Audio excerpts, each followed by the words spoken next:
Hey guys, tonight we begin not with a battle or a banquet, but with the very personal, very pungent world of medieval hygiene. We're stepping into a time when people feared bathing more than plague, when garlic could double as perfume, and when your neighbour might literally throw strange things out the window and call it normal. So before you get comfortable, take a moment to like the video and subscribe, but only if you genuinely enjoy what I do here. And let me know in the comments where you're tuning in from and what time it is for you. It's always fascinating to see who's joining us from around the world. Now, dim the lights, maybe turn on a fan for that soft background hum, and let's ease into tonight's journey together. Cleanliness is next to godliness, said absolutely no one in the 14th century. Let's begin with a surprising fact. In the early Middle Ages, bathing was actually considered a good thing. Monasteries had bathhouses.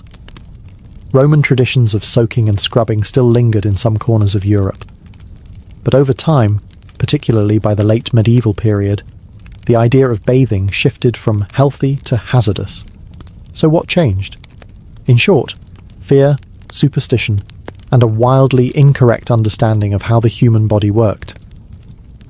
People believed that hot water opened the pores, which they thought allowed illness to seep in. Imagine bathing during a plague outbreak and thinking, I've just turned myself into a sponge for death. That was the mindset.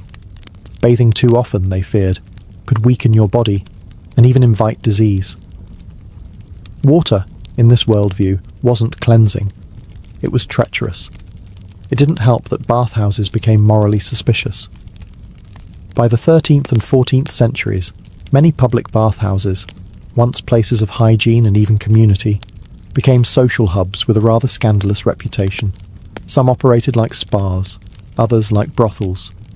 Eventually, church leaders began to associate bathing with sin, which, in medieval Europe, was an excellent way to get things shut down. So instead of scrubbing down, many medieval folks just stopped bathing altogether. Not because they loved being dirty, but because staying dry was seen as safer, holier, and frankly, more modest. After all, being naked was one thing. Being naked in hot water, that was practically inviting the devil in for a splash. This doesn't mean everyone wandered around like a mud-covered goblin. People still cleaned themselves in bits and pieces, washing hands, faces, and feet with cloths and herbal rinses. But the full-body soak became rare, reserved for the very wealthy, the dangerously brave, or the terminally itchy. So yes, medieval people feared bathing. But not because they were lazy or ignorant. They were trying, in their own 14th century way, to stay healthy. Unfortunately, without germ theory, indoor plumbing, or a basic grasp of microbiology, the strategy was more paranoia than prevention. Once upon a time, in a town that didn't yet smell like horse manure and regret, the public bathhouse was a hub of hygiene, health, and mildly inappropriate social interaction. Inspired by lingering Roman influence, early medieval bathhouses offered warm water, communal tubs, and a hint of optimism. These were places where townsfolk could soak, steam, and chat, like a medieval spa day, minus the cucumbers and scented candles. Monks, merchants, and even lower nobles used them. Cleanliness, for a brief moment in time, was both possible and fashionable. Then things got steamy, in the worst way. By the 13th century, bathhouses had acquired a reputation for, let's say, multitasking. Bathing became less about cleanliness and more about companionship. Some bathhouses began offering extra services, with attendants who were suspiciously friendly, and water that had seen far too many strangers. The line between wellness and wantonness blurred fast. It didn't take long for the church to get involved. Public nudity, even when paired with a loofah, was frowned upon. Sexual misconduct? Even worse. Bathhouses became synonymous with sin, disease, and scandal. And once the Black Death rolled into town, people were more than happy to shut them down permanently. After all, you can't spread plague through a public tub if the tub's been boarded shut and declared morally compromised. But it wasn't just sin and sickness that doomed the bathhouse. It was suspicion. Over time, bathing itself began to seem indulgent, even dangerous. The very idea of soaking your body in warm water, especially with strangers, felt like a gateway to both physical and spiritual ruin. And so, one by one, the bathhouses closed. Some were turned into bakeries. Others were simply abandoned and left to rot.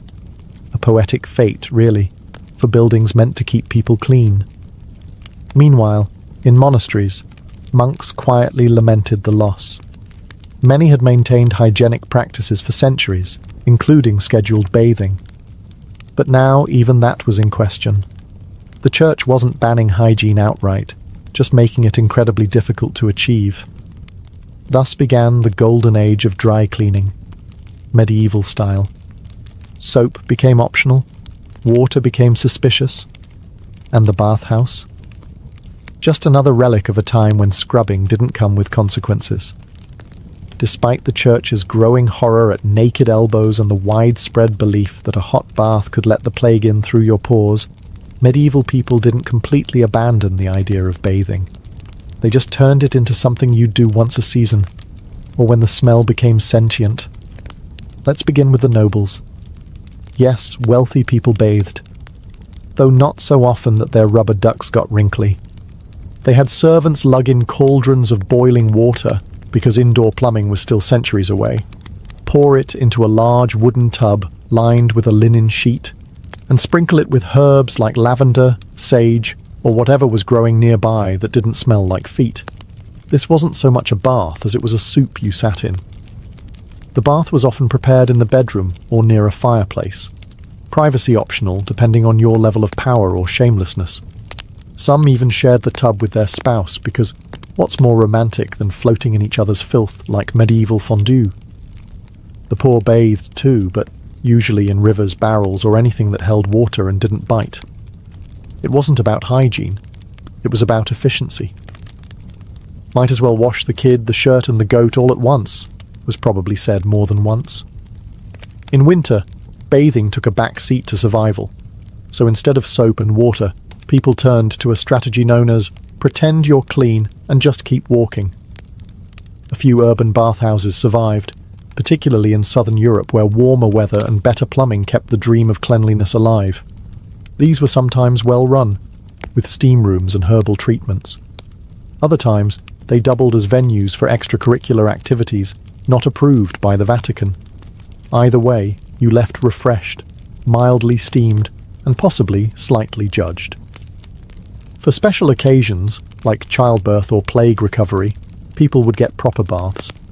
Because nothing says welcome to the world, or please don't die, like being dipped in a barrel of tepid rosemary water. When full-body immersion became suspect, thanks to the belief that hot water invited disease like an open bar, the medieval world turned to the next best thing, the humble sponge bath. Except, they didn't really have sponges, at least not the soft mass-produced kind you can buy at any modern store. Instead, they used linen cloths, soaked in warm water, herbs, or vinegar, and wiped themselves down like they were trying to buff a stain off a very delicate chair. Hygiene, in this context, meant dabbing. If you were lucky, someone else did it for you. If you were noble, someone else did it reluctantly. These partial washes focused on hands, face, armpits, and occasionally the feet, the high-traffic areas, so to speak. Underlayers of clothing, particularly linen shirts and shifts, helped absorb sweat and grime, meaning that changing your shirt regularly was about as close to modern hygiene as you were going to get. Your tunic may have been crusty, but your undershirt, freshish. Of course, nobody was fooling themselves into thinking this was proper cleaning. But if water was limited, or if you believed a proper bath might invite the Black Death, this was the safe bet. And in a world without deodorant, toothpaste, or showers, a cloth soaked in rosewater or vinegar was the medieval equivalent of a spa day, minus the spa, and really minus the day. For wealthier folks, attendants might heat water, mix in herbs like rosemary or marjoram, and gently wash their master or mistress while pretending not to judge them. Peasants would boil water over a fire, then ladle it out into bowls and do the same. perhaps without the subtle judgment, but definitely with more draft. And if you were a monk, you probably had a better routine than most. Many monastic orders required scheduled washing, even if it was more spiritual than sanitary. Either way, the result was the same: a quick rub-down, a whisper of moisture, and a renewed sense of being just clean enough to not scare the livestock. So no, it wasn't glamorous, but it worked, more or less. At least until you had to ride a horse for 6 hours through mud. If medieval hair had a motto, it would probably be flammable but fragrant. Contrary to popular belief, people didn't walk around with matted bird nests on their heads, at least not intentionally. They did in fact wash their hair. Just not frequently, and certainly not with anything resembling shampoo. So, what did they use? A variety of home-brewed concoctions that sounded like the first draft of a spellbook. One popular choice was lye soap, made from wood ash and animal fat, which was great for cutting through grease, and also your scalp if used too often. Pair that with water of dubious quality, and you've got yourself a medieval chemical peel. For those hoping to preserve their follicles a little longer, egg yolks were sometimes used as a gentler cleanser. And yes, that meant sitting in a freezing hut with raw eggs sliding down your neck while trying to convince yourself this was nourishing. Others rinsed with beer, which, if nothing else, made you smell like you'd had a wild night, even if you were just trying to remove lice. Some hair washing recipes included vinegar infusions with rosemary or lavender, which did double duty. They covered up other smells and gave the illusion of care. But let's be clear, no one was lathering up and rinsing twice. This was more of a targeted splash and squeeze operation. Water temperature also mattered. Hot water was believed to weaken the brain. Cold water could give you the plague. Lukewarm was the sweet spot, assuming you had fuel to heat it and didn't mind waiting 3 hours for a bucket of bath water that your sibling hadn't already used. Brushing, on the other hand, was routine. Combs made of bone, wood, or horn were common and often elaborately carved, a rare moment of elegance in an otherwise itchy reality, and people took pride in long, well-kept hair. Noble women in particular might spend hours getting their hair braided, coiled, and veiled, all while hoping a nearby fireplace didn't undo their hard work with one rogue spark. Dental care in medieval Europe was less sparkling smile and more, "I still have most of my teeth. What's your excuse?" Now, to their credit, medieval people didn't entirely ignore oral hygiene. They didn't exactly understand it either, but they made a solid effort using what they had, which was mostly cloth, charcoal, and blind hope. There were no toothbrushes. That innovation was still centuries away. Instead, people used linen rags to rub their teeth clean, ideally soaked in something abrasive like salt, crushed mint, or even burnt rosemary ash. The goal wasn't whitening, it was survival. If your breath didn't knock someone over, you were already winning. Some opted for chewing sticks, thin twigs from trees like hazel or elm, frayed at one end to create a brush-like effect. You'd chew until the fibres separated, then scrub your teeth. Think of it as the original biodegradable toothbrush. Organic, compostable, and weirdly bark-flavoured. To freshen breath, people chewed fennel seeds, cloves, or cardamom, depending on what they could afford or steal from the spice rack. In wealthier circles, you might rinse your mouth with vinegar, wine, or even myrrh water, because nothing says dental sophistication like gargling a fluid also used to embalm pharaohs. And if you're wondering about toothpaste, it did sort of exist. Some recipes included powdered charcoal, crushed eggshells, and oyster shell ash, mixed with honey or oil to form a gritty paste. If your mouth didn't feel cleaner afterward, it at least felt sandblasted. Now, dentists, if you could call them that, were usually barbers on their off days. If a tooth was loose, infected, or just annoying, the solution was simple. Yank it out. No anaesthetic, no questions. Just a wooden chair, a strong grip, and a few words to God. Aftercare included rinsing with wine and hoping your soul left your body before the infection set in. Despite all this, medieval people weren't necessarily toothless. Diets were lower in processed sugar, and many rural folks had better dental health than modern snackers. But when rot did set in, it set in fast, and the only toothpaste strong enough to fix it was divine intervention. Let's be honest, if you time-travelled to a bustling medieval town square, your first reaction wouldn't be awe, it would be gagging, because medieval Europe smelled committed to being unforgettable.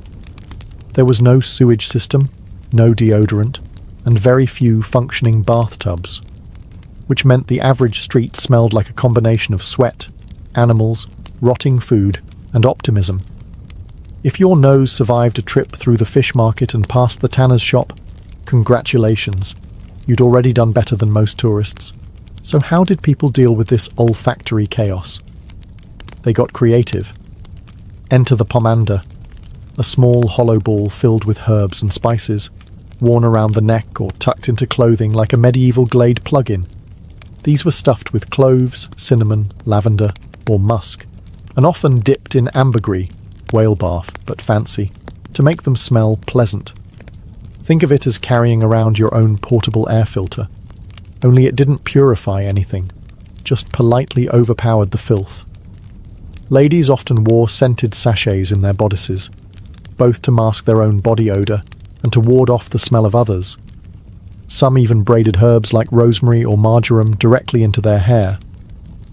It was equal parts hygiene, fashion, and spiritual pest control. For those with coin, perfume was imported from the Middle East or Italy, made from rose oil or civet, extracted from the rear end of a very surprised cat-like animal. Applying it involved dabbing, waving, and pretending you weren't just covering up the stench of boiled turnips and regret. And then there were the environmental smells, open sewers, livestock, candle smoke, and whatever the local butcher had just flung into the street. Cities were often enveloped in a fog of funk. But no one really complained, because everyone was in the same nasal nightmare together. It was communal suffering, with notes of garlic. The church encouraged spiritual cleanliness, but physical scent was left largely to chance.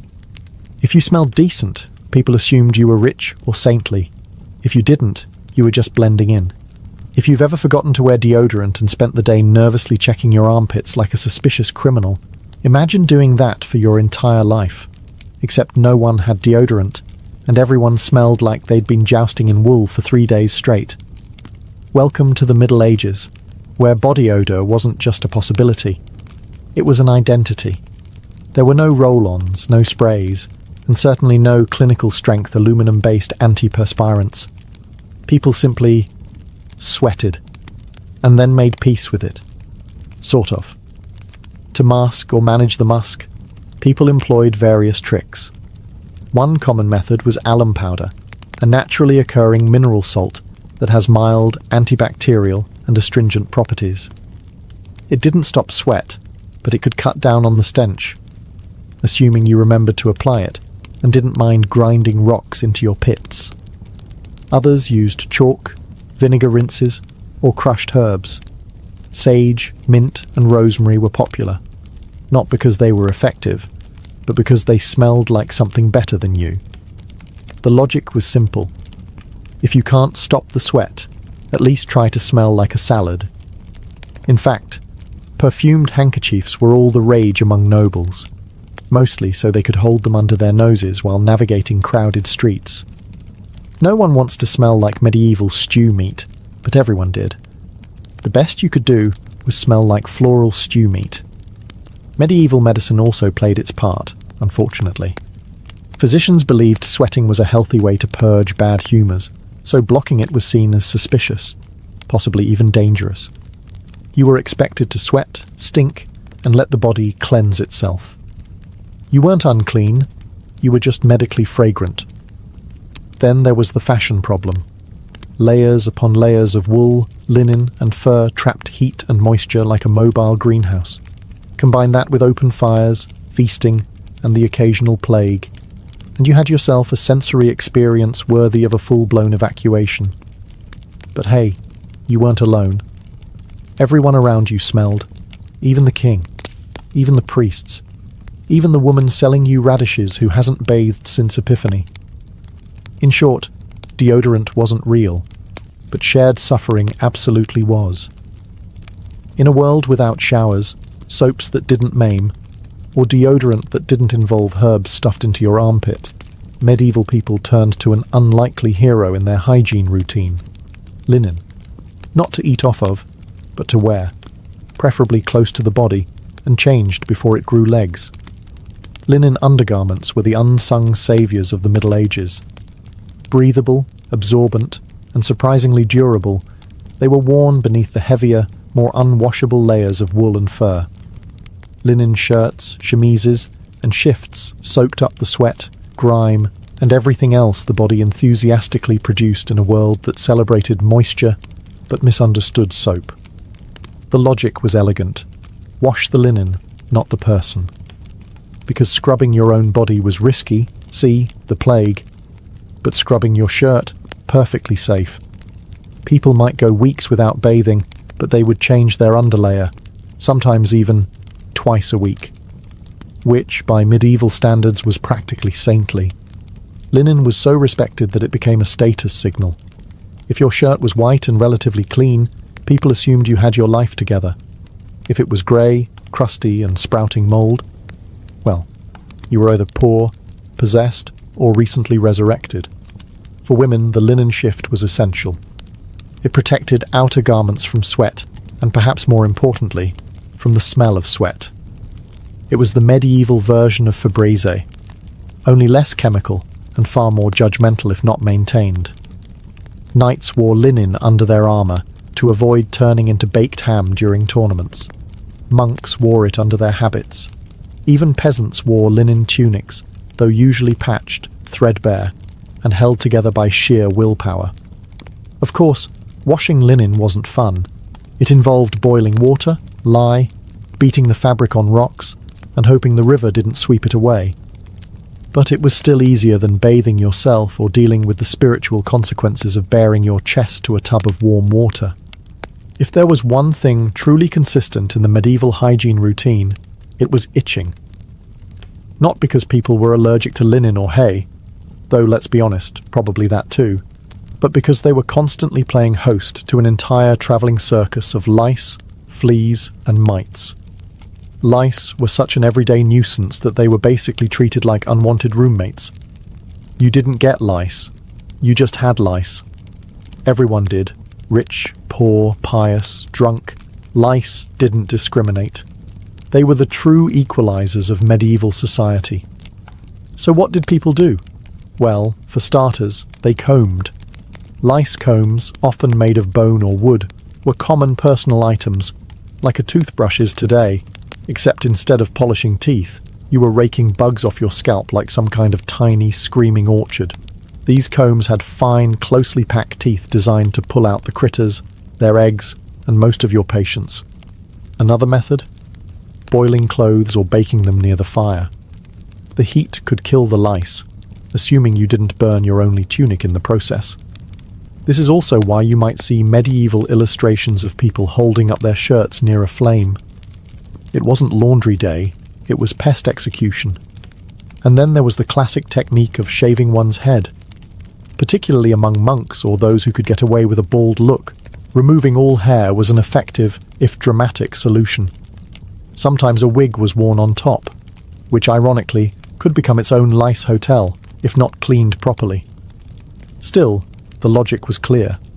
No hair, no home for the vermin. Fleas were another problem, especially for those sleeping in straw mattresses or surrounded by animals. There weren't flea collars or bug sprays, only smoke fumigation and herbal sachets tossed between the sheets. Some believed certain smells repelled the pests. Others probably just hoped the fleas moved on to someone smellier. But the real solution was endurance. Everyone itched, everyone scratched. It was part of life, like taxes, death, or stepping in something unspeakable near the market stalls. Ah, the medieval toilet, a term that feels wildly optimistic. Because in truth, going to the bathroom in the Middle Ages was less about comfort and more about creative improvisation and lowered expectations. Let's start with the elite. Castles had garderobes, which were basically closets with a hole in a stone bench that dropped straight down, sometimes into a moat, sometimes into a pit, and occasionally into an unfortunate patch of earth someone forgot to fence off. These were often located high up in towers for privacy and the added thrill of gravity. If you were below one, you learned quickly not to loiter. Peasants, on the other hand, had fewer luxuries. Most did their business outside, in the woods, near the river, or behind the barn. Some villages had communal pits, essentially outhouses with very low standards and even lower privacy. Your neighbour might be in there, discussing crop yields mid-squat. For nighttime needs, chamber pots were the star of the show. These portable pots were tucked under beds or beside sleeping areas, ready to receive contributions in the dead of night. If you've never had the pleasure of relieving yourself into a cold ceramic bowl next to your sleeping family in the pitch dark, congratulations, you're not medieval. And what did they do with the contents of said pots? They threw them out the window. Literally. With a hearty shout of, "Garde l'eau!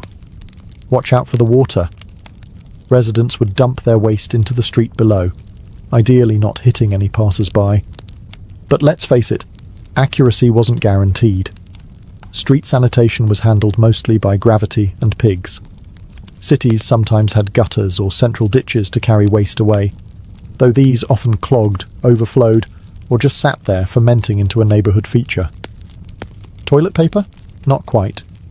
People used rags, moss, straw, their hands, or, for the very refined, bits of wool or linen scraps.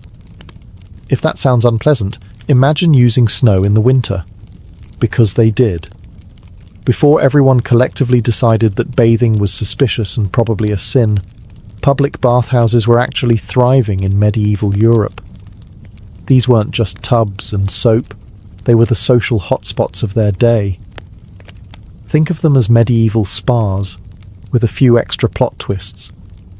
Bathhouses offered a variety of services: hot baths, steam rooms, massage, food, music, and, depending on the establishment, the occasional questionable companionship. At their best, they were communal wellness centres. At their worst, they were bare-skinned dens of gossip, gluttony, and light scandal. And sometimes all three before noon. They were called stews, not because you sat in one too long, although you might, but because of the steamy water. Mixed gender bathing wasn't unheard of, especially in places like Germany or Italy, where attitudes were a bit more relaxed. It wasn't always risque. Families could attend together, monks sometimes bathed in pairs, but human nature being what it is, boundaries got murky. So did the water. Naturally, this made bathhouses a favourite target for the church. Clerics warned that bathing in mixed company led to sin, which, to be fair, it often did. Some bathhouses subtly became brothels with plumbing. The waters got hot, and not just from the fire beneath the tub. Then came the plagues, and everything changed. When diseases like the Black Death struck, bathhouses were blamed. Doctors believed open pores invited disease, and since warm baths opened pores, well, the math added up in a we don't know about germs sort of way. Bathhouses shut down, reputations tanked, and suddenly the public bath was out. Permanently. Some regions held onto the tradition a bit longer. Southern Europe, the Middle East, and certain port cities kept their stews boiling for decades more. But in Northern and Central Europe, bathhouses began to vanish faster than your dignity after slipping into a communal tub. What remained was a mix of nostalgia and paranoia. Bathhouses had been warm, lively places, but they'd also become symbols of sin, disease, and damp decision-making. By the 1500s, the average person wasn't soaking with strangers anymore. They were dabbing at their armpits with vinegar and praying for the invention of soap that didn't smell like goat. Soap in the Middle Ages was a lot like medicine at the time, harsh, experimental, and likely to make you question your life choices. It technically worked, but using it felt more like punishment than self-care. The most common recipe? A hearty blend of animal fat and lye, or if you want to sound fancy, rendered tallow and wood ash. When combined, these ingredients created a substance that could strip dirt, oil, and possibly your soul from any surface. Early soap didn't come in pleasant pastel bars with ocean breeze scents. It came in coarse, waxy lumps that looked like something you'd avoid stepping in. To make it, you needed patience and a strong stomach. Boil down sheep or pig fat, stir in alkaline ash water, and wait while it hardened into blocks. If you added herbs like lavender, rosemary, or mint, you could convince yourself it was artisanal. But mostly, it just smelled like damp campfire and disappointment. Soap was mainly used for laundry and heavy-duty scrubbing, not so much for the body, at least not casually. Skin was considered delicate, and lye soap could turn a bath into a mild chemical burn. Still, people used it when necessary, especially before special events like weddings, court appearances, or plague outbreaks. More refined soaps came from the Islamic world and southern Europe, particularly Castile soap from Spain, made with olive oil instead of animal fat, and far gentler on the skin. These soaps were coveted luxury goods, traded across the Mediterranean, and reserved for people who didn't already smell like goat on a daily basis. But for most folks, soap was a utility, not a pleasure. You used it to wash your linens, your dishes, maybe your hands, and only if they were really offensive. It wasn't part of a daily hygiene ritual. It was a monthly event, like taxes or a full moon. Some people went their whole lives with minimal soap exposure and considered themselves just fine, especially when surrounded by others doing exactly the same. Communal odor has a way of setting the bar low. In medieval Europe, doing the laundry wasn't just a chore, it was a full-body workout, a community event, and a flirtation with frostbite. Forget laundromats or washing machines. If you wanted clean clothes, you had to be willing to boil, beat, and beg the weather to cooperate. Most laundry was done in rivers, which sounds picturesque until you remember that these rivers also served as sewers, livestock baths, and the occasional body disposal site. But hey, running water is running water. First you soaked your linens in lye or urine. Yes, actual human urine, collected in pots and stored until it reached peak potency. Known as chamber lye, it was valued for its ammonia content, which helped lift stains and whiten fabric. The smell? Less helpful. But in a time when perfume was optional and hygiene was interpretive, it did the trick. After soaking, clothes were dragged to the river, scrubbed against wooden boards or large flat stones, and then pounded with paddles, a method known as fulling. It was less gentle wash, and more clothes interrogation. This process could take hours, and often involved the collective effort of washerwomen, who were both feared and admired for their arm strength. Then came the rinsing, and the wringing, and the drying, which, if it rained, meant waiting another day and hoping your shirt didn't develop new sentience. Clothes were often spread across bushes, hedges, or stretched on lines between trees and peasant huts. Medieval villages had the charming aesthetic of a never-ending yard sale. Of course, not everyone did their own laundry. Wealthy households had servants, monasteries had lay brothers, and some towns even had professional washers. But for most people, it was DIY or nothing. Interestingly, clean clothes were more important than clean bodies. You might not have bathed in a month, but if your linen shift was bright and fresh-smelling, relatively speaking, you were considered presentable. In some cases, laundry was your hygiene. After 14 chapters of scratching, scrubbing, sniffing and surviving, the question must finally be asked. Did medieval hygiene actually work? Or was everyone just one unwashed tunic away from spontaneous combustion? The short answer? It worked. Well enough. Not by modern standards, of course. If you were to time travel back to 1347, your nostrils would probably file for divorce. But in their own context, medieval folks weren't completely oblivious to cleanliness. They simply operated on a different scale of what counted as clean. They had systems, even if those systems involved vinegar foot soaks and chamber pots hurled out windows. They had tools: lice combs, linen layers, vinegar, herbs, ash-based soap. They had rituals too. Whether it was sponge bathing before Sunday Mass or boiling one's underwear on a full moon, hygiene existed. It was just deeply interwoven with fear, faith, and the weather. In many ways, medieval people were doing the best they could with what they had, while also constantly trying not to anger God, the local baron, or their own armpits. The idea of regular full-body bathing was risky, time-consuming, and, thanks to church doctrine and plague fears, seen as medically unwise. So they got inventive. And surprisingly, some practices aged well. Linen undergarments were hygienically smart. Herb-infused water and vinegar rinses. Pretty solid antibacterial logic.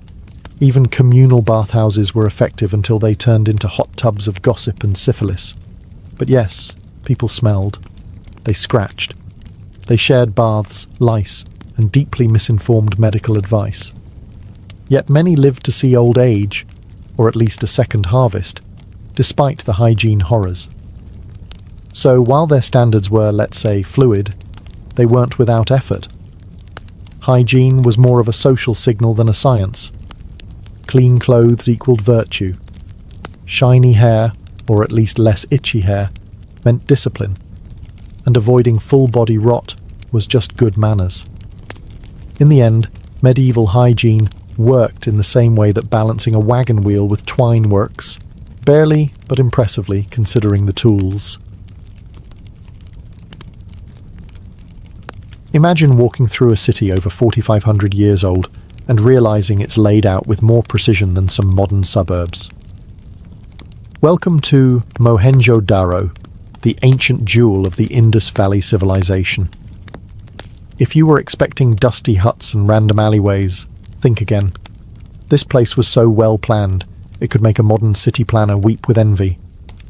Constructed around 2500 BCE, Mohenjo-Daro wasn't thrown together like a festival campsite. It was meticulously organized. The city was laid out in a grid pattern. Yes, actual blocks and right angles. Streets ran north to south and east to west, intersecting cleanly and forming a neat network of roads. It was as if the architects used a ruler and said, "Let's keep this geometric." But the real magic wasn't just on the surface. Underneath those dusty roads was a system that even 21st century cities often fail to maintain: drainage. Mohenjo-Daro had an underground sewer system. Almost every house, no matter how small, had access to water and drainage. Wastewater flowed from homes into covered drains, running alongside the streets. You could almost hear the ancient residents saying, "Yes, actually, sanitation matters." The city wasn't just a giant bathroom with bricks, though. It was zoned with intention. There was a citadel on a raised mound, probably home to administrative or religious elites, and a lower city where the general population lived. Public buildings like the famed Great Bath suggest that this wasn't just about survival. There was ritual, maybe even recreation, soaked into the clay bricks. Markets likely thrived along the main streets, and houses varied in size, indicating social stratification, but even the modest homes had private wells and toilets. Let that sink in. People with fewer means still had indoor plumbing 4 millennia ago. Meanwhile, many 19th century Europeans were still throwing waste out of windows. And then, mystery. The city was eventually abandoned. No sign of conquest, no dramatic fire. Just silence. Perhaps climate shifts, perhaps trade disruption. But whatever the cause, the legacy of Mohenjo-Daro endures. A city built with intent, intelligence, and a disturbing awareness that clean water and zoning laws actually matter. And they didn't even have an urban planning department. Go figure. If Mohenjo-Daro was the tidy accountant of ancient cities, Babylon was the theatrical celebrity. Flashy, vast, and drenched in myth, Babylon wasn't just a city.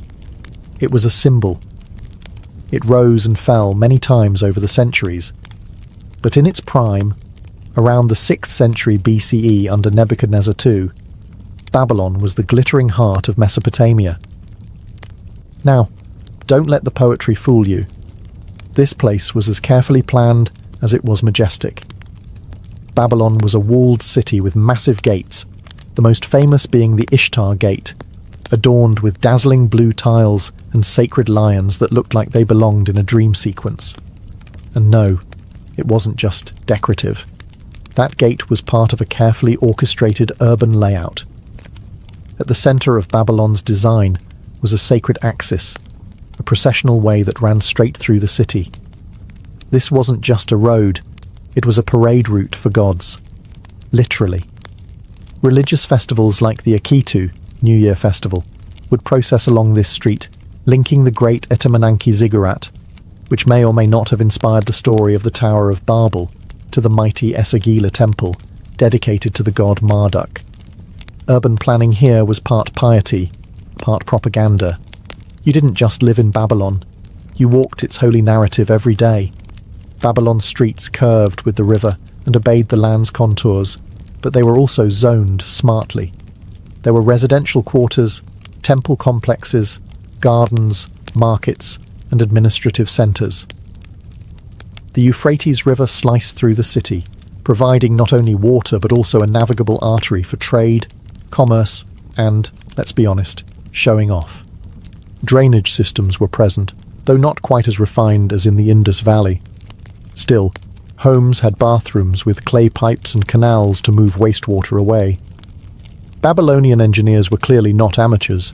Even bricks bore inscriptions of the king's name, because if you're going to build sewers, you might as well brand them. Babylon was a city designed to impress both mortals and gods. Every street, every gate, every temple was a statement. Look upon my works, ye mighty, and marvel at the zoning permits. And people did. Even Alexander the Great reportedly planned to make Babylon his capital, because once you've walked down a street made for a god, Athens probably felt a bit underwhelming. Roughly 1,000 years before the Aztecs marveled at its ruins and named it Teotihuacan, the place where gods were born. This ancient Mexican city was already flexing its urban design skills. At its peak around 500 CE, Teotihuacan was one of the largest cities in the world, with a population north of 100,000.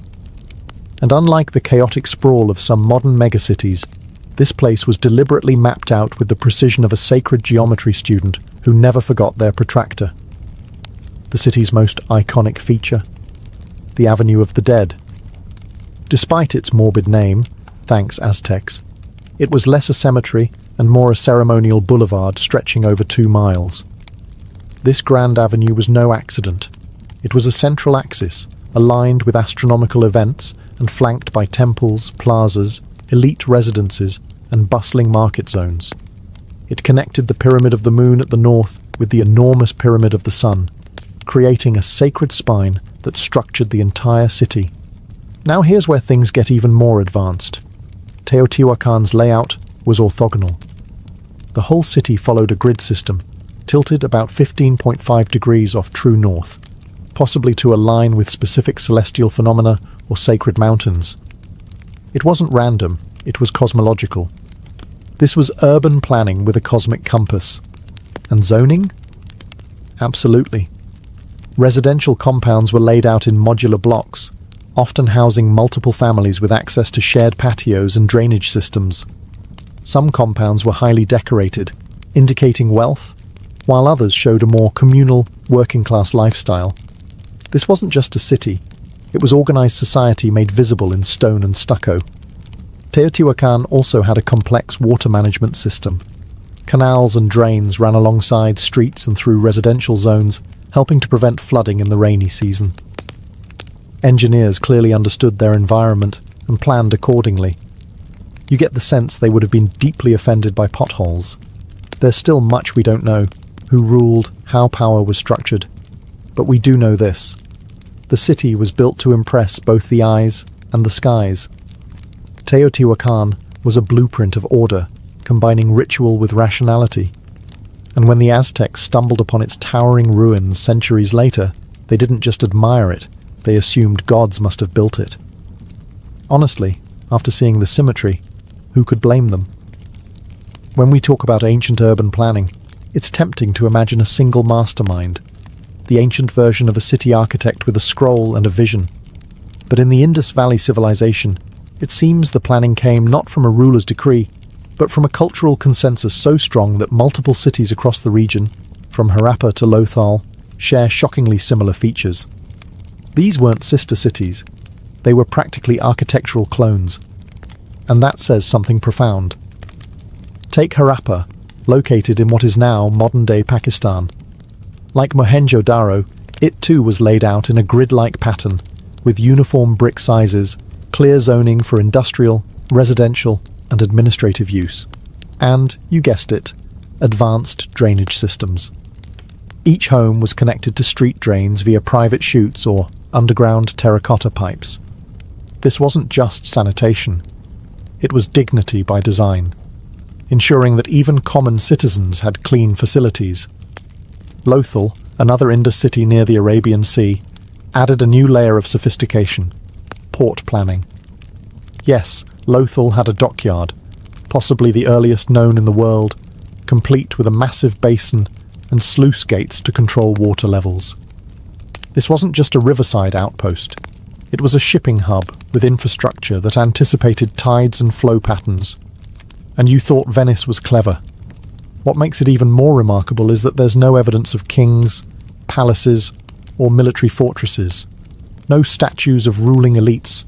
No epic inscriptions boasting about victories.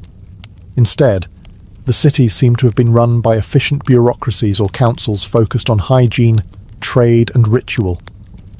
Their power came from engineering, not empire.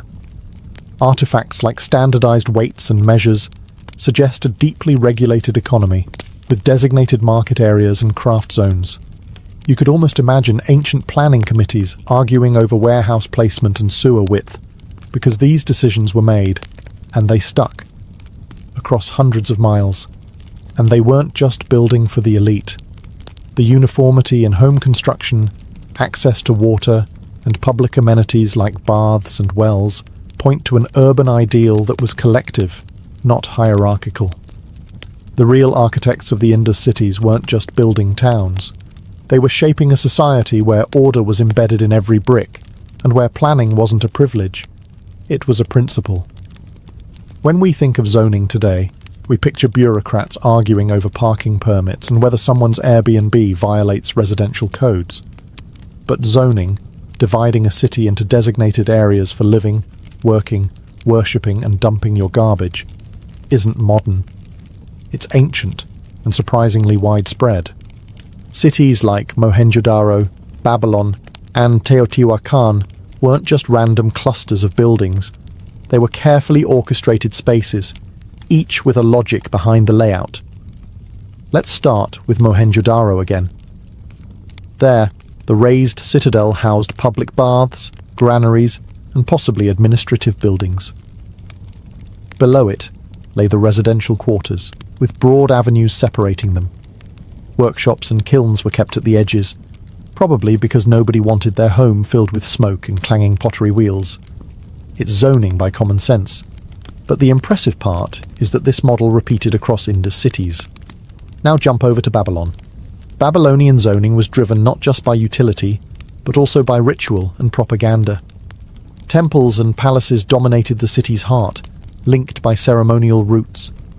Administrative buildings and elite homes clustered nearby, while commoners and markets were pushed outward. But everyone, rich or poor, lived under the same city layout philosophy: organized, purposeful, and impressively sophisticated. Then there's Teotihuacan. Here, zoning reached almost surgical precision. The city's layout followed a strict grid, but each sector had a clear identity. There were residential compounds, craft production zones, market areas, and temple complexes, all coordinated like parts of a body.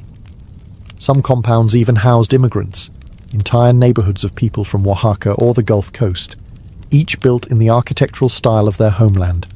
It was zoning plus multiculturalism, in 500 CE. This level of spatial organization shows one critical thing. These weren't just cities, they were intentional societies. Urban space reflected values, be they spiritual, political, or economic. Where you lived, where you worked, where you worshipped, these were all pre-mapped by people who understood not only how humans move, but how they relate. And no, they didn't need modern GIS software, just observation, engineering, and maybe a divine mandate or two. Because when a society can enforce zoning laws without Twitter outrage or lawsuits, you know their urban planning game was ahead of its time. We love to imagine the ancient world as gloriously filthy. Muddy streets, chamber pots, and the unmistakable perfume of unwashed crowds. But the truth? Some ancient cities cared a lot about sanitation. In fact, several had public hygiene systems that would make a 19th century European blush. Let's return to Mohenjo-Daro, our sanitation superstar. Nearly every house, regardless of size, had its own private bathing area, complete with a sloped floor to drain water. Wastewater was channeled into covered street drains. Yes, covered drains. Lined with bricks and equipped with access holes for cleaning. The drains ran along nearly every street, carrying waste away from the city. It was basically an early version of municipal plumbing. This was not just clever, it was revolutionary. Compare that to Babylon, where hygiene was more symbolic. The city had canals and some drainage channels, and clay pipes carried water into palaces and temples. But for the average citizen, sanitation involved cesspits, open ditches, and divine forgiveness. Still, bathrooms were common, and wealthier homes had indoor plumbing using clay piping. Some records even describe a rudimentary flushing system, likely involving buckets and good timing. Now let's zoom into Teotihuacan. Though not as obsessed with drainage as the Indus Valley, Teotihuacan still featured carefully engineered stormwater canals and separate sewage systems in elite compounds. Many residential complexes had internal drains, and public buildings often had designated latrines. Cleanliness wasn't just about comfort. It was likely tied to religious purity, especially in ritual areas like temples or the Avenue of the Dead. Even smaller cities in the ancient world, like Lothal and Harappa, reflect a deep understanding of hydrology, with wells, reservoirs, and strategically sloped streets to prevent flooding. Imagine planning an entire town with gravity and seasonal monsoons in mind, and then pulling it off in 2400 BCE. What makes all of this impressive isn't just the tech, it's the mindset. These civilizations viewed water not just as a necessity, but as something to be channeled, shared, and respected. Hygiene wasn't a luxury for the elite, it was embedded in the urban design itself. Modern cities still struggle with waste management. These ancients? They were already digging trenches and laying bricks, quietly reminding us that flushing is a civilizational achievement. If temples were where ancient people spoke to the gods, markets were where they negotiated with each other, and likely argued over the price of onions. Every ancient city we've explored so far had a beating economic heart, and that heart pulsed in the form of carefully planned marketplaces, trade routes, and economic zoning. In Babylon, markets were not a chaotic afterthought squeezed between temples. They were institutionalized, woven into the urban grid, and regulated by law. The Code of Hammurabi, one of the oldest known legal texts, devotes dozens of clauses to trade practices, weights, measures, and merchant behavior. Markets bustled with activity under porticos and open-air squares. Grains, textiles, wine, slaves, and livestock changed hands while scribes tracked debts and transactions. This wasn't just shopping, it was commerce with legal infrastructure. Now shift to Teotihuacan, where things get even more fascinating. The city hosted enormous market plazas, especially near the Ciudadela complex, where thousands gathered to trade obsidian tools, cacao, feathers, ceramics, and salt. Unlike the highly centralized temple economies of some cultures, Teotihuacan's market system appeared decentralized and community-driven, with different neighborhoods specializing in specific crafts. Think of it as an ancient version of local Etsy shops, except your supplier lived in the next compound. Meanwhile, in Mohenjo-Daro and other Indus cities, The urban layout reveals designated bazaar zones with wide avenues and adjacent warehouses. Archaeologists have uncovered standardized weights and scales, suggesting a robust system of regulation. Goods from as far away as Mesopotamia, including seals and precious stones, have been found in Indus sites, indicating that international trade was a thing. Imagine your neighborhood fishmonger accepting Mesopotamian currency and not even blinking.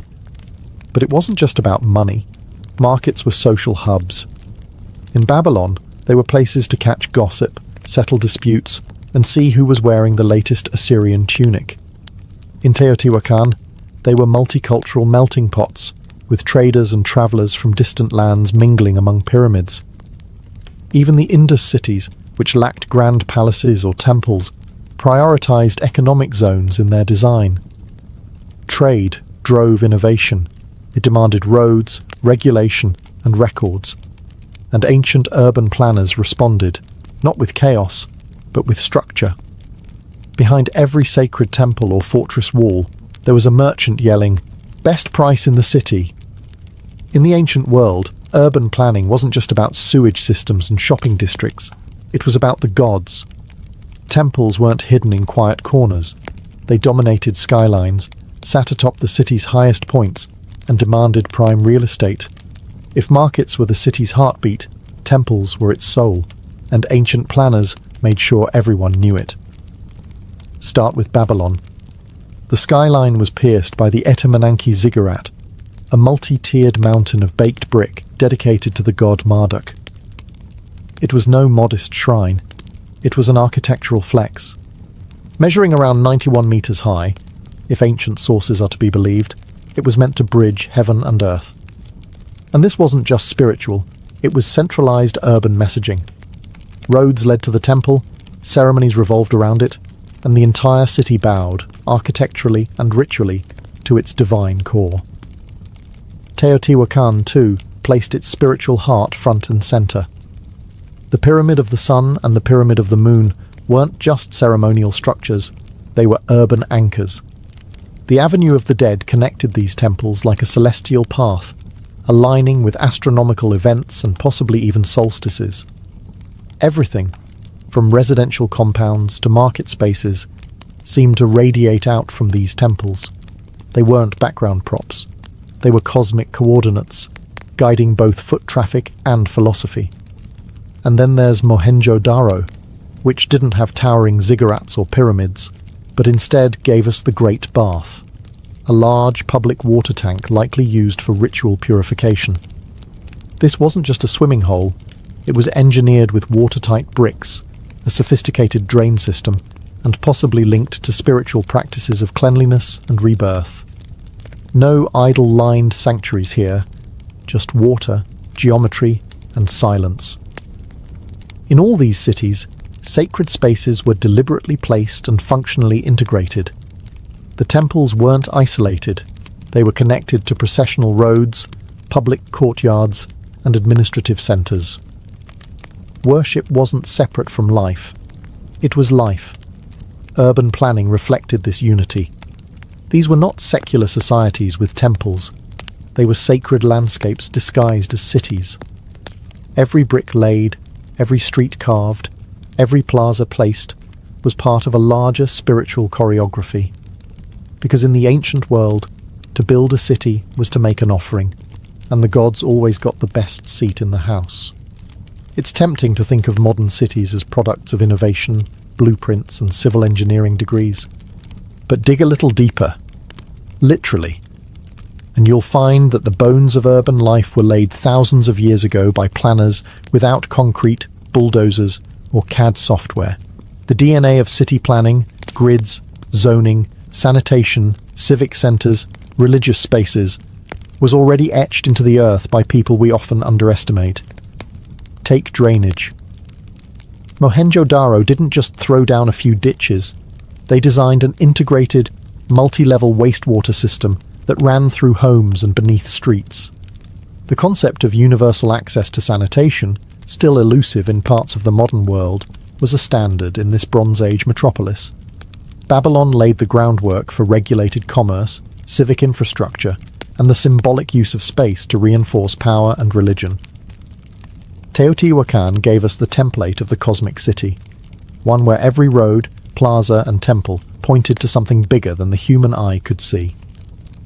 Its builders connected astronomy to architecture, embedding celestial rhythms into everyday movement.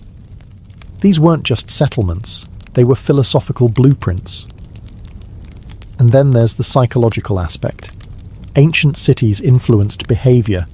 Wide avenues allowed for processions and parades. Enclosed courtyards created communal spaces.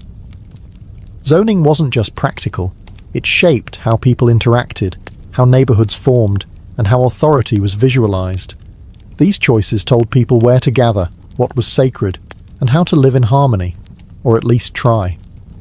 Modern urban planning owes much to this ancient foresight. Grids in Manhattan, sanitation in Amsterdam, temples turned into cathedrals turned into town halls. Even the idea of a civic centre comes from these ancestral cityscapes. We still measure property. We still design cities around access, trade, spirituality, and spectacle. What's changed is the technology, not the principle.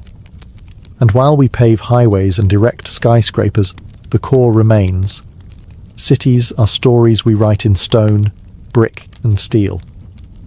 And the first chapters of that story? They were carved with copper tools, planned with star charts, and sustained by people who believed that good living required good planning. So the next time you walk down a city street, remember, you're not just moving through space. You're walking through 4,000 years of ideas, quietly whispering beneath your feet. Hadrian was not born in the heart of Rome, but on its distant western fringe. He came into the world in 76 CE in Italica, a Romanized town in the province of Hispania Baetica, modern-day southern Spain. Though geographically far from the capital, Hadrian's family was anything but provincial. They were wealthy, elite, and thoroughly Roman in culture and ambition. Most importantly, his father's side was related by blood to Marcus Ulpius Trajanus, the man who would later become Emperor Trajan. Hadrian lost both of his parents at around age 10, a formative tragedy that thrust him into the guardianship of Trajan and Publius Acilius Attianus, a Roman knight. These two men would shape the trajectory of his life. While many young nobles were steered toward military or political careers, Hadrian gravitated toward Greek literature, philosophy, and the arts. He spoke Greek fluently, read Homer obsessively, and preferred a scroll to a sword, at least early on. Rome, of course, didn't run on poetry, so Hadrian, as all ambitious Roman aristocrats did, had to earn his place through service. He began as a military tribune, first in Lower Moesia, then in Upper Moesia, and finally in Pannonia. He proved himself a competent officer, but his deeper talents lay in administration and statecraft.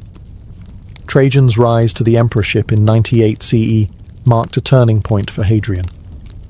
Though their relationship was sometimes strained, Hadrian was known for being sharp-tongued, arrogant, and a bit too intellectual for some. Trajan nonetheless kept him close. Hadrian became a quaestor, then tribune of the plebs, and steadily climbed the cursus honorum, Rome's ladder of political advancement. He also married well.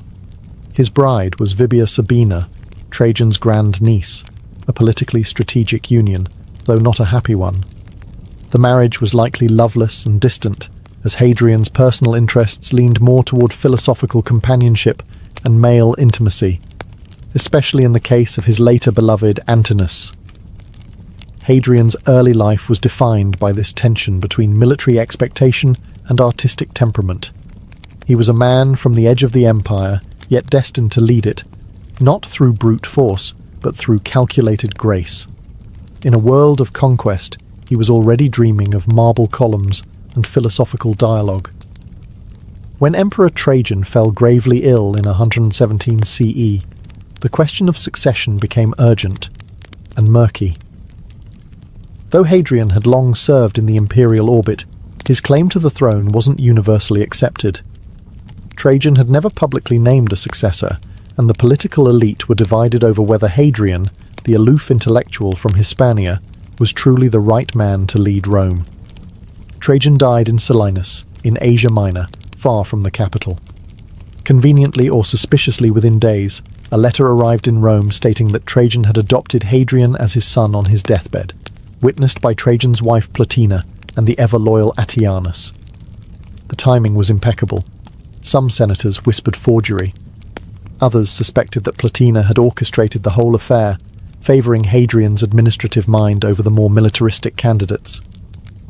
Regardless of the circumstances, the Senate ratified Hadrian's accession, and he became emperor on August 11th, 117 CE. But the transition was far from smooth. Almost immediately, Hadrian faced crisis. The empire had overextended under Trajan's military campaigns, particularly in Mesopotamia, where rebellion was brewing.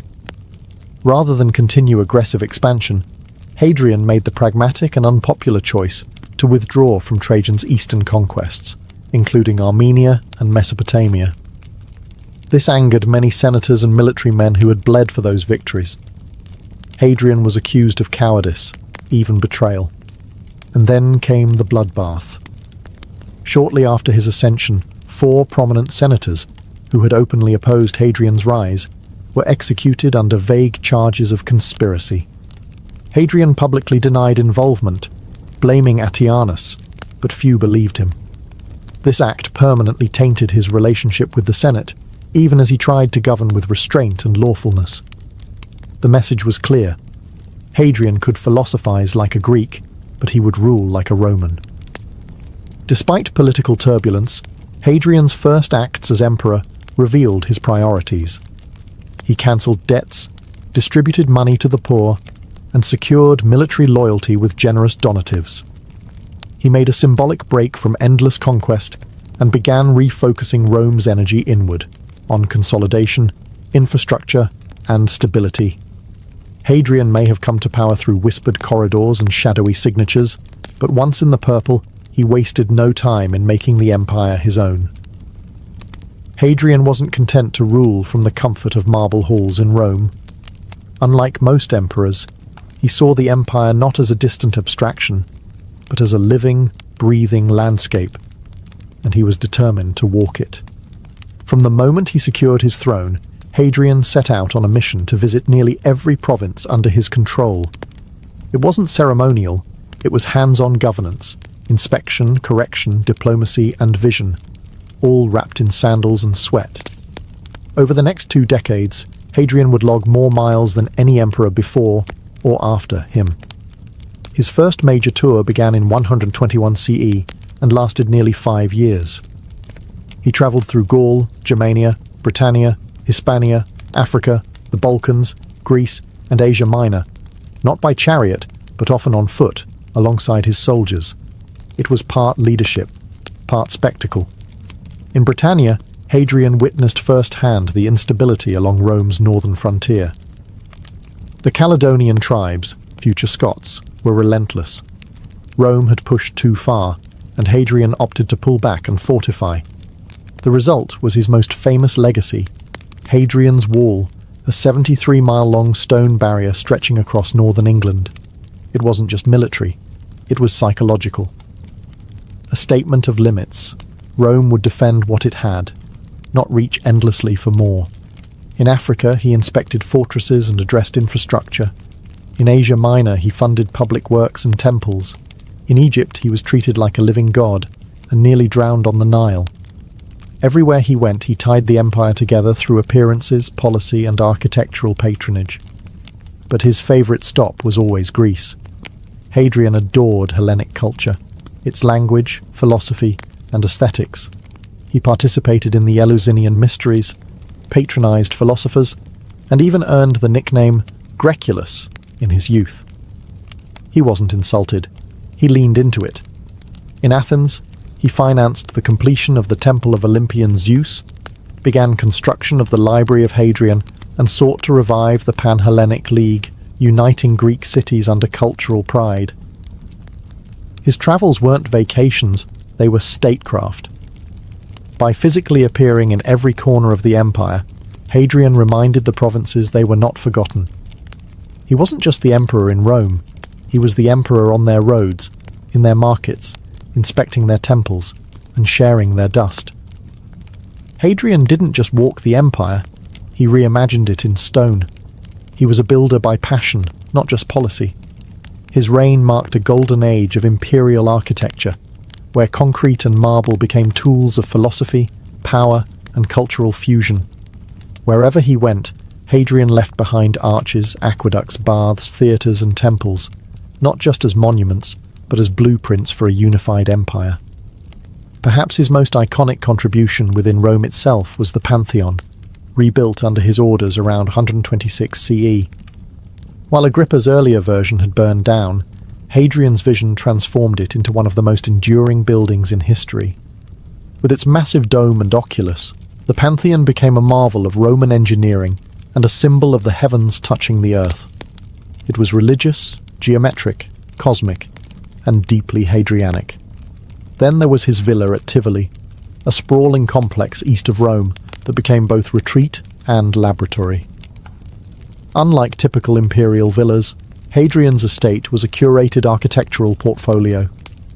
It replicated famous landmarks from across the empire, Egyptian colonnades, Greek stoas, and even a miniature canal modelled on the Nile. This wasn't a villa, it was a philosopher king's dreamscape, a statement that Rome encompassed all worlds. Across the provinces, he launched massive infrastructure campaigns.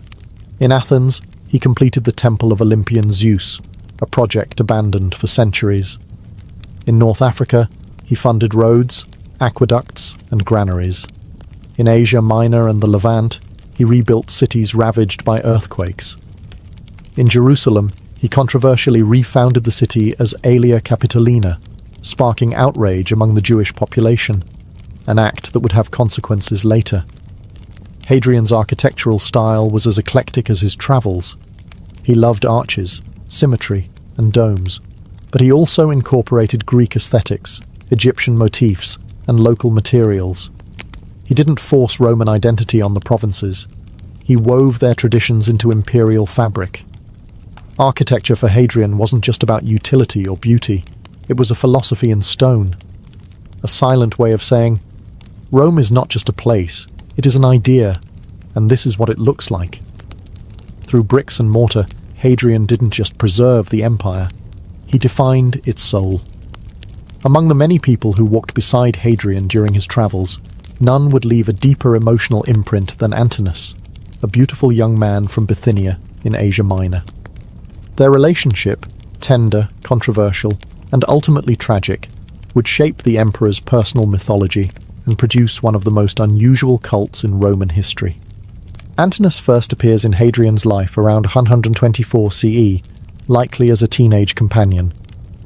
Described in ancient sources as stunningly handsome, quiet, and obedient, Antinous became Hadrian's favourite, accompanying him on journeys throughout the empire, especially in Greece and Egypt. Their relationship, while never officially defined, was widely understood to be romantic. In a society where emperors often wielded absolute power over courtly relationships, Hadrian's bond with Antinous stood out for its intensity and visibility. But in 130 CE, tragedy struck. While sailing along the Nile, Antinous drowned under mysterious circumstances. The details are vague. Some say it was an accident, others whisper of ritual sacrifice, and still others suggest suicide.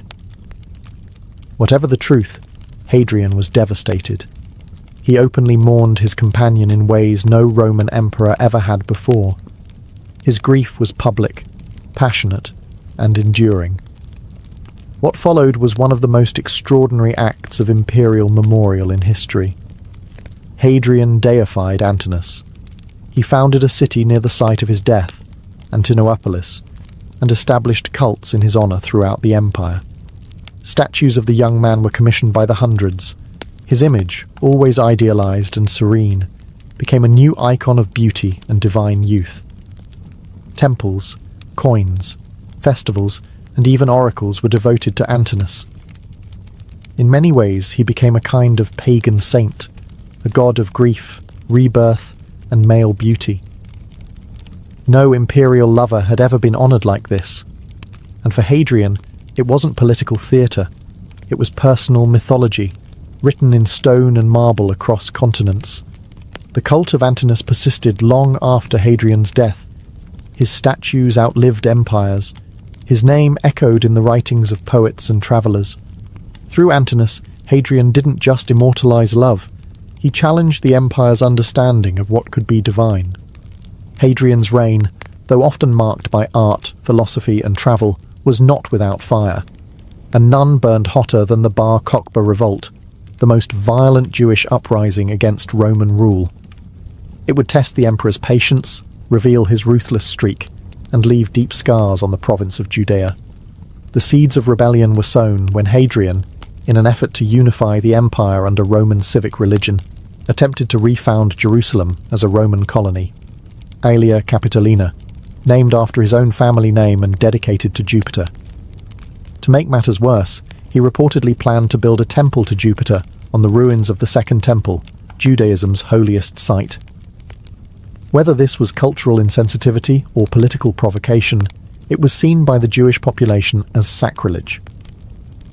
In 132 CE, rebellion erupted under the leadership of Simon Bar Kokhba, a charismatic and militant figure hailed by some as the Messiah. His forces quickly overwhelmed Roman garrisons and retook Jerusalem, establishing a short-lived Jewish state. For 2 years, Bar Kokhba ruled as a de facto prince, minting coins and enforcing Jewish law. Hadrian, initially caught off guard, responded with cold, strategic fury. He summoned his best generals, including Julius Severus, recalled from Britain, and amassed an overwhelming force. What followed was brutal counterinsurgency warfare. Roman troops crushed village after village, deploying scorched earth tactics, siege warfare, and mass executions. No mercy was shown to rebels, or civilians suspected of aiding them. By 135 CE, the revolt was over. Bar Kokhba was dead. The province was devastated. Over 500,000 Jews were killed, according to Roman sources, and countless others were enslaved. Judea was renamed Syria Palestina, a deliberate move to erase Jewish ties to the land. Jewish religious practices were restricted, and the population scattered. Hadrian, once the emperor of architecture and elegance, had shown his iron fist. His rule over Judea remains one of the darkest chapters of his reign, one marked not by roads or domes, but by fire, ashes, and exile. It was a harsh reminder. Hadrian could love books, gods, and boys, but if challenged, he would rule with Roman steel. After years of restless travel, monumental construction, and both diplomacy and brutality, Hadrian began to slow down. The final phase of his life was marked by illness, melancholy, and the deepening sense that even emperors cannot master mortality. The man who had walked the empire in sandals now rarely left his villa, and the philosopher king grew increasingly reclusive and morbid. By 133 CE, Hadrian was suffering from a chronic illness, likely a form of heart disease or kidney failure, based on ancient descriptions of his bloating, weakness, and difficulty breathing. He grew irritable, depressed, and obsessed with his own death. He began composing poetry about mortality, often bleak and introspective. One of his most famous verses is a whispered farewell to his soul, animula, vagula, blandula, a reflection on the fragility of life and the limits of power. But as his body failed, he still had one final imperial duty, naming a successor. Hadrian had no biological children, and his political instincts were clouded by personal affection. In 136 CE, he adopted Lucius Sionius Commodus, known as Lucius Aelius Caesar, a relatively obscure senator with a reputation for charm but poor health. Many were puzzled. The man was stylish, possibly soft, and clearly not built to rule. Their doubts were justified. Just months after his adoption, Aelius died suddenly, probably from tuberculosis. Hadrian was devastated and once again scrambling to find a suitable heir. with time running out, he turned to a more traditional choice: Titus Aurelius Antoninus, a respected moderate senator. In 138 CE, Hadrian adopted Antoninus, but with a twist. He demanded that Antoninus in turn adopt Marcus Annius Verus, the young man who would later become Marcus Aurelius, the philosopher-emperor. In this one act, Hadrian effectively engineered the next 2 generations of stable leadership, but it didn't ease his suffering. He retreated to his beloved villa at Tivoli, where he spent his final days surrounded by memories, sculptures, and the ghost of Antinous. His condition worsened, and in the end, he attempted suicide multiple times, only to be prevented by his attendants. His death finally came in July 138 CE, at age 62. Hadrian's ashes were placed in the mausoleum he built for himself, a towering cylinder on the Tiber, later known as Castel Sant'Angelo. When Hadrian died in 138 CE, he left behind no empire expanded, but one far more secure, cohesive, and intellectually vibrant than he had found it. His reign was not defined by conquest, like Trajan's, but by consolidation, and that in hindsight was a revolutionary act. In an age obsessed with outward glory, Hadrian had the clarity and audacity to look inward. The most visible reminders of his rule still stand. Hadrian's Wall, stretching across northern Britain, became a symbol of imperial strength, not through aggression, but through boundaries. It said, "This is Rome, and that is not." It wasn't just military, it was philosophical. The empire had limits, and knowing them was wise. In the capital, his reconstruction of the Pantheon changed architectural history. Its vast dome remains the largest unreinforced concrete dome in the world. It was a temple not just to the gods, but to the possibility of Roman engineering and imagination. It is the physical embodiment of Hadrian's intellect, precise, timeless, and open to the sky. His villa at Tivoli, with its libraries, water gardens, and recreated temples, became the model for Renaissance palaces centuries later. It was Hadrian's dream of the world, an empire reduced to art and landscape. But Hadrian's legacy wasn't only made of stone. It was also etched in policy and precedent. He reformed Roman law, reorganized the military without constant warfare, and professionalized provincial administration. He visited his provinces not to dazzle them, but to understand them, leaving behind a new model of imperial responsibility. Culturally, his love of Greek philosophy, poetry, and sculpture helped spark a revival of Hellenic traditions across the Roman world. The man once mocked as Graeculus had, in effect, re-Hellenized the empire, not by force, but by taste. And politically, Hadrian's choice of Antoninus Pius and the adoption of Marcus Aurelius ensured an unprecedented period of peace and prosperity, later called the Pax Antonina. His foresight birthed the so-called 5 Good Emperors, a run of stability unmatched in Roman history. Yet he remained a paradox. A builder who destroyed in Judea, a lover of peace with a hidden iron fist, a student of beauty who governed with realism. Hadrian's Rome wasn't just marble and might. It was mind, memory, and measure. Hadrian didn't just rule Rome. He reimagined what it meant to be emperor. His reign stands at the crossroads of military command and philosophical inquiry, of tradition and reinvention. In many ways, Hadrian marked a turning point.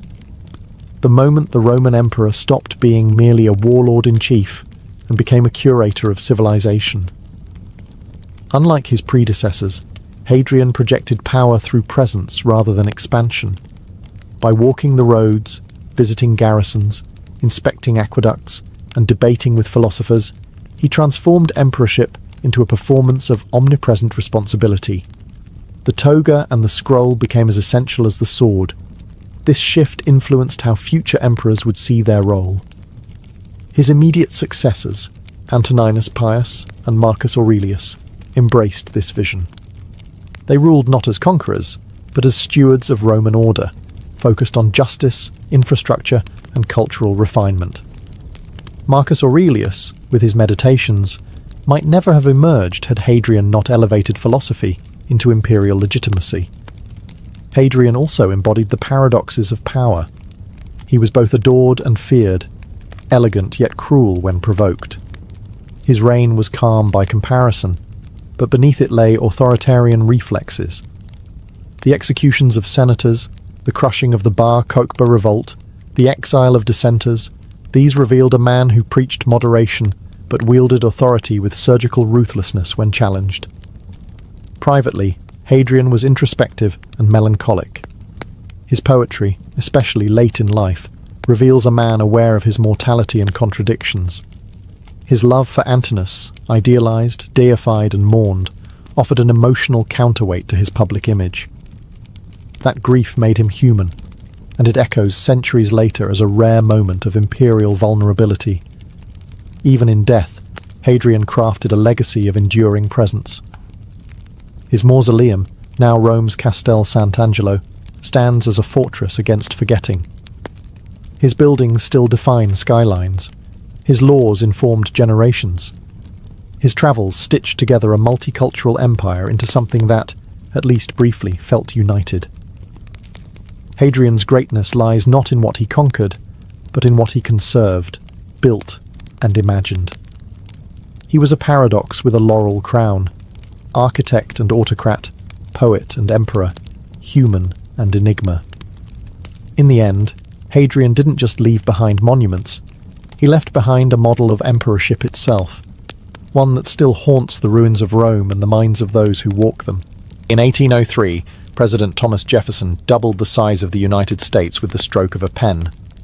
The Louisiana Purchase and $15 million deal with France added over 800,000 square miles of mostly uncharted wilderness to the young republic. It was a geopolitical coup, but also a massive cartographic question mark. What exactly had America just bought? Mountains? Deserts? Water routes? Monsters? Jefferson had no clue, but he was determined to find out. Enter Meriwether Lewis, Jefferson's personal secretary, and a man with an insatiable appetite for adventure and scientific notebooks. Jefferson handpicked him to lead an expedition to explore the new territory, map its geography, document its flora and fauna, and most importantly, determine if a water route to the Pacific, the mythical Northwest Passage, actually existed. But Lewis wasn't going alone. He chose his old friend and military comrade, William Clark, as co-leader. While Lewis had a mind for science and diplomacy, Clark brought military discipline, cartographic skill, and an easy rapport with men, a balance Jefferson believed essential. They would be equal leaders, despite the fact that only Lewis held a formal commission. Their unity would become one of the expedition's greatest strengths. Preparations began immediately. Jefferson provided detailed instructions. Observe the landscape, establish trade with native tribes, study plant and animal life, and assert American presence in lands already occupied by dozens of indigenous nations. Subtle diplomacy wrapped in scientific curiosity. Supplies were gathered. Compasses, sextants, microscopes, gifts for native leaders, like beads, mirrors, and peace medals, and even a collapsible iron frame boat, one that never quite worked, but looked great on paper. Dozens of men were recruited, mostly from the US Army. This group would become the Corps of Discovery, a name as ambitious as the journey itself. The expedition launched from Camp Dubois near St. Louis in May 1804. Ahead of them lay thousands of miles of unknown terrain, countless tribal nations, and a mission with no guarantee of return. But for Jefferson, Lewis, and Clark, the prize wasn't just land. It was knowledge, the kind that would transform America's future and define its frontier spirit.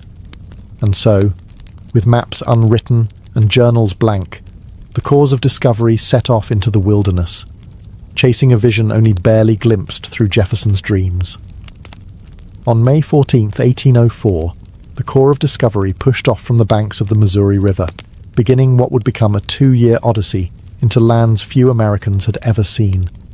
Their departure was quiet. No parades, no cheering crowds. Just 33 men in a keelboat and 2 pirogues, hauling nearly 10 tons of supplies upstream into the wild. Their progress was slow. The Missouri River, while their main highway westward, was deceptively treacherous. Shifting sandbars, powerful currents, and dense forests made travel a daily grind. The men used poles, ropes, oars, and sheer will to inch forward against the flow. At times, it must have felt like rowing through wet cement. The crew consisted of hardened frontiersmen, expert hunters, French-Canadian boatmen, and a few soldiers with more grit than polish. Among them were York, Clark's enslaved servant, whose strength and charisma would later earn him deep respect from native tribes, and Charles Floyd, a sergeant whose fate would remind them all how fragile life on the frontier could be. The team quickly fell into a disciplined routine. Clark, ever the cartographer, mapped every bend in the river. Lewis, the naturalist, catalogued flora, fauna, and geological features, collecting samples and describing everything from catfish to mosquitoes with obsessive detail. Every day they encountered new creatures, some majestic like bald eagles and elk, and others less welcome.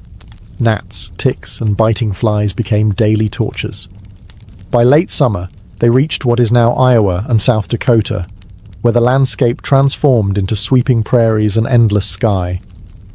It was here they had their first significant diplomatic meetings with native tribes, including the Otto in Missouri, and later the Teton Sioux. These encounters were tense. Lewis and Clark carried peace medals and flags, symbols of American goodwill, but also power. The message was clear. A new nation had arrived, and it intended to be known. Still, mistrust simmered beneath smiles. The expedition was often outnumbered and outgunned. Diplomacy wasn't optional. It was survival. Missteps could spell disaster.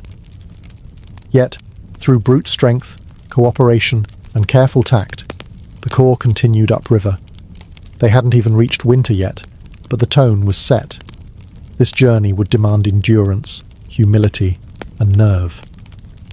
And the Missouri? She was just getting warmed up. By the time autumn 1804 crept across the Great Plains, the Missouri River had begun to slow under the weight of the coming freeze. The Corps of Discovery had travelled over 1,000 miles from St. Louis, and they knew they wouldn't make it to the Rocky Mountains before snow sealed the way west. It was time to pause, regroup, and survive. They chose a spot near present-day Washburn, North Dakota, just downstream from a cluster of Mandan and Hidatsa villages. These native communities had long established permanent earth lodge settlements along the river, agriculturally rich, socially sophisticated, and strategically placed. The Mandan were already seasoned diplomats, having hosted French, British, and Spanish traders. The Americans were just the latest strangers with strange hats. Here, Lewis and Clark ordered the men to build a winter fort, Fort Mandan, named in honour of their hosts. It rose from the frozen prairie like a wooden statement of intent.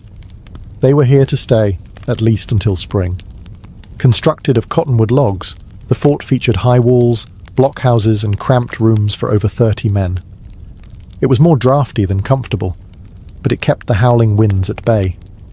And those winds were merciless. Temperatures often plunged below 0 Fahrenheit. Frostbite was a daily threat. Yet, life inside Fort Mandan was far from idle.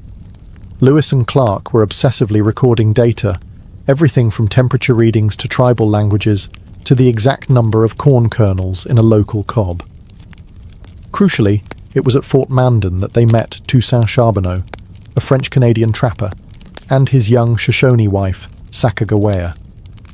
Though Charbonneau was hired as a translator, it was Sacagawea, pregnant at the time, who would become an indispensable guide in the months ahead. Her knowledge of Western geography and ability to communicate with native tribes would prove more valuable than any musket or map. Relations with the Mandan were mostly peaceful, though tensions occasionally rose. Cultural misunderstandings, resource scarcity, and sheer proximity made friction inevitable. Still, the Corps knew that without native cooperation, their mission could end right there in the snow. By spring 1805, with journals full, gear repaired, and Sacagawea's newborn son, Jean-Baptiste, swaddled and ready, the Corps dismantled Fort Mandan. The next phase of the journey, into the unknown beyond the plains and toward the Rockies, was about to begin. In April 1805, the Corps of Discovery left behind the relative safety of Fort Mandan and re-entered the unpredictable wild. They now travelled lighter, with a smaller party and more urgency. The winter's lull was over. Ahead lay mountains, uncharted rivers, and the question that haunted Jefferson's plan: was there a water route to the Pacific? Spring brought beauty, but also blood-sucking torment. The Missouri River teemed with mosquitoes which harassed the men relentlessly. Sleep was interrupted by swarms. Bison, deer, and bear became more plentiful, yes, but so did blistering sunburn, swollen insect bites, and maddening humidity. Lewis noted it all in his journal, his tone somewhere between scientific curiosity and mild suffering. It was during this stretch that the expedition experienced its first near disaster. While attempting to retrieve a capsized pirogue, Sacagawea calmly rescued critical items, including Clark's journals and maps, earning even deeper respect from the men. She wasn't just a translator. She was a stabilizing force, cool under pressure, adaptable, and fiercely capable. By June, the Corps reached the Great Falls of the Missouri. Not one, but a series of 5 waterfalls stretching across 18 miles. It was a magnificent natural wonder, and an absolute nightmare to portage. The men spent nearly a month hauling boats and supplies overland, around steep cliffs and jagged terrain, using homemade carts and brute strength. Some called it the expedition's most physically grueling challenge. Still, spirits lifted when Lewis spotted the snow-capped Rockies in the distance. That moment, though awe-inspiring, also brought dread. The team had assumed the Rockies would be like the gentle Appalachians. They were not. These were monstrous peaks that would soon dash all hopes of a continuous river route to the Pacific. But hope came in the form of Sacagawea's people, the Shoshone. When the Corps finally made contact, an astonishing reunion unfolded. The chief, Kamiawait, turned out to be Sacagawea's brother. That moment, equal parts luck and legend, shifted everything. The Shoshone agreed to provide horses, supplies, and guides, crucial for the expedition to cross the Bitterroot Mountains, where no boat could go. The Missouri had taken them as far as it could. Now the real climb began. Crossing the Rocky Mountains was never going to be easy, but even the most pessimistic predictions couldn't prepare the Corps of Discovery for the brutal reality of the Bitterroot Range. With the Missouri River behind them and the Pacific still far ahead, the expedition now had to abandon their boats and march on horseback, hauling what they could over narrow, icy trails. Armed with Shoshone horses and guides, the Corps began their trek across the Bitterroot Mountains in early September 1805. The terrain was merciless. Jagged ridges, steep ravines, and thick forest made every step a battle. The trails were often nothing more than game paths, winding through fog, snow, and wind-blasted passes. But the worst enemy? Hunger. Game was nearly non-existent. The men resorted to eating candles, soup made from bear fat, and even horse meat. Journals from this period become haunted by food, reduced to grim catalogues of what was edible and what was simply desperation. Men collapsed from exhaustion, their moccasins disintegrated. Frostbite crept into fingers and toes. One of the most harrowing sections was Lolo Pass, where the party trudged through snowdrifts while gnawing on boiled roots and shredded hides. Clark wrote that they were entirely out of provisions and subsisting on horse meat. It was, quite simply, the lowest physical point of the entire journey, and yet, somehow, they didn't give up. When they emerged from the mountains near present-day Idaho, the Corps stumbled into the lands of the Nez Perce tribe. The Nez Perce could have easily wiped them out, but instead they nursed the starving men back to health, offered fish and camas root, and even helped them construct canoes to continue their journey west by river. It was another miraculous turn of fate, another reminder that indigenous hospitality, not just American grit, made this expedition possible. While resting with the Nez Perce, Lewis and Clark reflected on what lay ahead. They were battered, frostbitten, and malnourished, but now within reach of the Columbia River basin. And that meant one thing: the Pacific was near. But the worst wasn't over. The rivers were wild, the weather unpredictable, and winter was close behind. With the Rocky Mountains behind them and winter closing in, the Corps of Discovery began building dugout canoes from towering ponderosa pines, thanks to Nez Perce assistance. Their next target, the Columbia River, the mighty waterway that would carry them west toward the Pacific Ocean, the end of their long, painful march. But if they thought paddling would be easier than mountain crossing, they were in for a wet, violent surprise. The Columbia was no lazy river. It was fast, rocky, and moody, and at times seemed to fight their very existence. The canoes were heavy and often unstable, especially with the full weight of gear, journals, specimens, and human exhaustion. Treacherous rapids threatened to flip boats and drown precious cargo. More than once, men nearly died. Only quick reflexes and sheer luck kept the expedition from losing everything. Along the way, they encountered several Chinookan and Sahaptin-speaking tribes, whose societies were rich in trade, especially in salmon, a staple food that swam in impossible abundance. The Corps marvelled at the fishing methods, carved plank houses, and detailed canoes. These tribes were savvy, experienced, and wary of newcomers.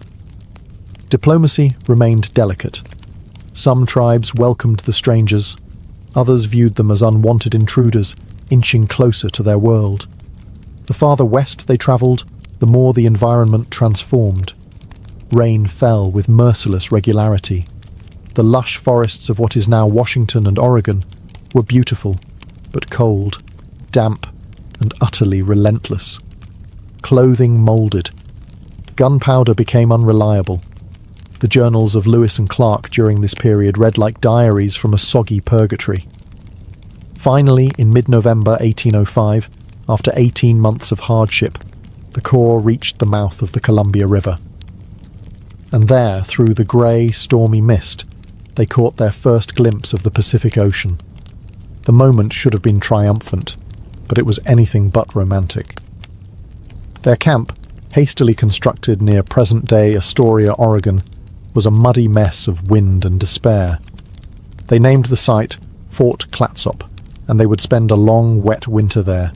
Cold, sick, and plagued by fleas, they spent their days making moccasins, boiling elk meat, and writing page after page of journals. They had made it, but the hardest truth now stared them down. They still had to go back. Reaching the Pacific Ocean in November 1805 should have marked a victory lap for the Corps of Discovery. But the ocean was not in a festive mood. Torrential rain, freezing temperatures, and relentless coastal storms turned their reward into a damp, muddy nightmare. With little choice, the expedition built a crude shelter on the south side of the Columbia River, naming it Fort Clatsop after the local Clatsop tribe. The winter of 1805-1806 was brutal. It rained every single day except for 12, according to Clark's notes. The men's clothing rotted, lice and fleas ran rampant, and scurvy loomed. Elk, their primary food source, had to be hunted daily, often miles from camp. The meat was tough, lean, and barely enough to keep body and morale from collapsing. Despite the discomfort, Lewis and Clark insisted on continued documentation. They detailed tribal customs, geography, weather, plants, and animals, adding hundreds of pages to the scientific record. Lewis meticulously described sea otters, while Clark improved the maps that would later guide generations of settlers. Even in misery, they remained obsessive observers. Interactions with local tribes were mixed. The Clatsop and Chinook peoples were accomplished traders with long-standing networks up and down the coast. They were polite, but not particularly enthusiastic about the Corps' presence. Negotiations over food or supplies often involved stern bargaining, not friendly hospitality. Unlike the Mandan or Nez Perce, these coastal tribes expected reciprocity and didn't mind showing impatience when the Americans offered less than impressive trade goods. And then there was boredom. Trapped in a fort made of soggy logs, waiting for the weather to break, the men passed time making salt, mending clothes and carving wooden souvenirs. Spirits ran low. Illness spread. Even Lewis, usually the steely-eyed scientist, grew irritable and withdrawn. By March 1806, the Corps had had enough. With journals overflowing, samples preserved, and their bodies damp and stiff from months of hardship, they burned candles for the last time at Fort Clatsop, packed what little hadn't rotted, and turned their faces eastward. They had found the Pacific. Now came the real test, surviving the long, punishing return to civilization, without the awe of the unknown, only the memory of every painful step ahead. In March 1806, the Corps of Discovery left Fort Clatsop with soaked clothing, exhausted bodies, and a singular goal: get home. They had accomplished what no other Americans had, reaching the Pacific overland, but the journey back would prove just as perilous, just as draining, and in some ways, more complex. The wilderness they had once entered with curiosity now loomed with a different energy, familiar, but still unforgiving. They retraced their steps up the Columbia River, struggling once again with high currents, steep cliffs, and tense interactions with native tribes. Supplies ran low. Trade was difficult. The Chinook and other coastal tribes had grown even more cautious, perhaps sensing that the Americans' presence heralded a wave of changes they didn't welcome. By late spring, the Corps made it back across the Bitterroot Mountains, with better weather and smarter preparation this time, though still a grueling test.